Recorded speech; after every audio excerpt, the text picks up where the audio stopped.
चितवन राष्ट्रीय उद्यान नेपाल का पहला राष्ट्रीय उद्यान है। इसकी स्थापना 1973 में रॉयल चितवन राष्ट्रीय उद्यान के रूप में की गई थी और 1984 में इसे विश्व धरोहर स्थल का दर्जा दिया गया था। ये दक्षिण मध्य के उपोष्णकटिबंधीय आंतरिक तराई क्षेत्रों में 953 वर्ग किलोमीटर अर्थात 370 वर्ग मील के क्षेत्र नवलपुर, चितवन, मकवानपुर और परसा जिलों को कवर करता है। इसकी ऊंचाई नदी घाटियों में लगभग 100 मीटर से लेकर शिवालिक पहाड़ियों में 815 मीटर तक है। ये पार्क लगभग 953 किलोमीटर क्षेत्र में जंगल, दलदली भूमि और घास के मैदान तक फैला हुआ है। नेशनल चितवन पार्क का इतिहास। ये पार्क नेपाल के राजशाही वर्ग और उनके विदेशी संघों के लिए एक संरक्षित शिकारगाह था।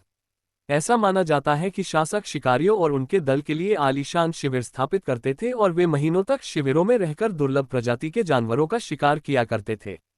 1954 में वन क्षेत्र का एक बड़ा हिस्सा कृषि भूमि में बदल दिया गया, जिससे इसके एक बड़े क्षेत्र में जानवरों का निवास स्थान का नुकसान हुआ। हालांकि सरकार ने यहां वन्यजीवों के खतरे को देखा और वन्यजीव संरक्षण का कार्यक्रम शुरू किया एवं जानवरों के अवैध शिकार पर प्रतिबंध लगा दिया।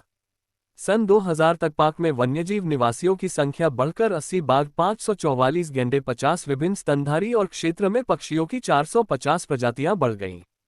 वर्तमान में यह नेपाल का सबसे पुराना राष्ट्रीय उद्यान वन्यजीव आकर्षण का केंद्र बन गया है, जिसमें Bengal fox, yellow throated martens, clouded leopard, golden jackals, स्पिडहॉर्स, एक सींग वाले गैंडे, एशियन पाम सिविट, घड़ियाल और बहुत कुछ शामिल हैं।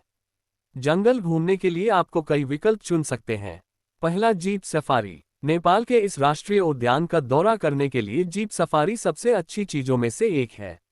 अपने परिवार या दोस्तों के साथ खुली जीप में बैठने और जंगल में चलते और दौड़ते विभिन्न जानवरों को देखने की खुशी और उत्साह बेजोड़ है। जीप सफारी का आनंद लेने का मतलब है कि आप हरे भरे हरियाली और फिलोडेंड्रोन, यूपेटोरियम, ऑर्किड आदि जैसे विदेशी फूलों के शानदार दृश्यों से भरी सवारी का आनंद लेंगे। चितवन राष्ट्रीय उद्यान अविश्वसनीय पक्षी दर्शन अनुभव प्रदान करने के लिए जाना जाता है।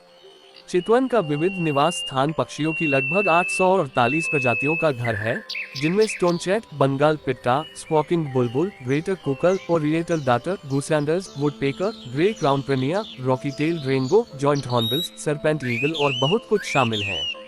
एक पेशेवर प्रकृतिवादी द्वारा निर्देशित एक पक्षी अवलोकन यात्रा आपको विभिन्न प्रकार के पक्षियों, उनकी सीटियों और अलार्म कॉल को सुनने का एक अलग ही अनुभव मिलेगा। दूसरा, हाथी की पीठ वाली सफारी।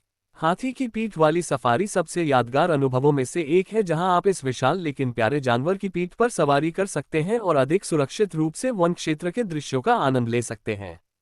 ये हाथियों को करीब से देखने और यह पता लगाने का एक शानदार अवसर होगा कि वे जंगलों में कैसे चलते हैं, वे अन्य जानवरों के साथ कैसे बातचीत करते हैं और क्या खाते हैं। आपको गैंडे के पास खड़े होने का रोमांच अनुभव होगा, ये जानते हुए कि जब आप एक शक्तिशाली हाथी के साथ होंगे तो कोई नुकसान नहीं होगा। तीसरा, नदी सफारी। नदी सफारी चितवन राष्ट्रीय उद्यान में करने लायक अगली रोमांचक चीज लकड़ी की डोंगी से नदी सफारी आपको राप्ती और नारायणी नदियों पर तैरते हुए जंगलों का अनुभव करने की आनंदित कर देंगी। यहाँ आप कई लुप्तप्राय मछली खाने वाले घड़ियाल, मगरमच्छ और रंगीन मछलियां देख सकते हैं। साथ ही आपको विभिन्न प्रकार के पक्षी भी नदी के किनारे उड़ते या मंडराते हुए देखने को मिलेंगे। चूंकि सुबह बहुत शांतिपूर्ण समय होता है, अधिकांश जानवर नदी के किनारे पीने के पानी के लिए बाहर जाते हैं, जिससे ये जंगली जानवरों की एक झलक पाने का एक अद्भुत अवसर बन जाता है। इसलिए सुबह सुबह नदी सफारी का आनंद लेना एक मंत्रमुग्ध कर देने वाला अनुभव होगा। चौथा, वॉकिंग सफारी। इस राष्ट्रीय उद्यान में प्रकृति या जंगल की सैर पर जाना उन लोगों के लिए एक शानदार अनुभव होगा जो अधिक अलग और मजेदार यात्रा अनुभव चाहते हैं। नेपाल में चितवन राष्ट्रीय उद्यान उन कुछ सर्वोत्तम स्थानों में से एक है जहां पर्यटकों को पार्क के मुख्य क्षेत्र में घूमने और घूमने की अनुमति है। वॉकिंग सफारी में पार्क में 10 से 15 किलोमीटर की पैदल दूरी शामिल है, जिससे आगंतुकों को वन्य जीवन और विभिन्न प्रकार की वनस्पतियों और जीवों के करीब जाने का मौका मिलता है। हालांकि ये सबसे असुरक्षित मार्गों में से एक है, क्योंकि यहाँ हाथियों और गैंडों जैसे जंगली जानवरों के आने की संभावना बहुत अधिक है। इसलिए पेशेवर और अनुभवी मार्गदर्शकों के साथ यात्रा करना बुद्धिमानी है, जो सावधानी से घुमाते हैं और जंगलों में रास्ता भी नहीं भूलते।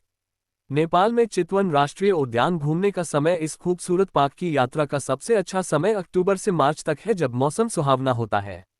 जबकि इन महीनों के दौरान सुबह और रातें विशेष रूप से ठंडी होती हैं, दोपहर का तापमान गर्म रहता है, जिससे ये नेपाल के चितवन पार्क की यात्रा के लिए सबसे अच्छा समय है। मई से मध्य जून तक के महीने सबसे गर्म दिन होते हैं, जिनमें गर्म तापमान 40 तक पहुंच सकता है।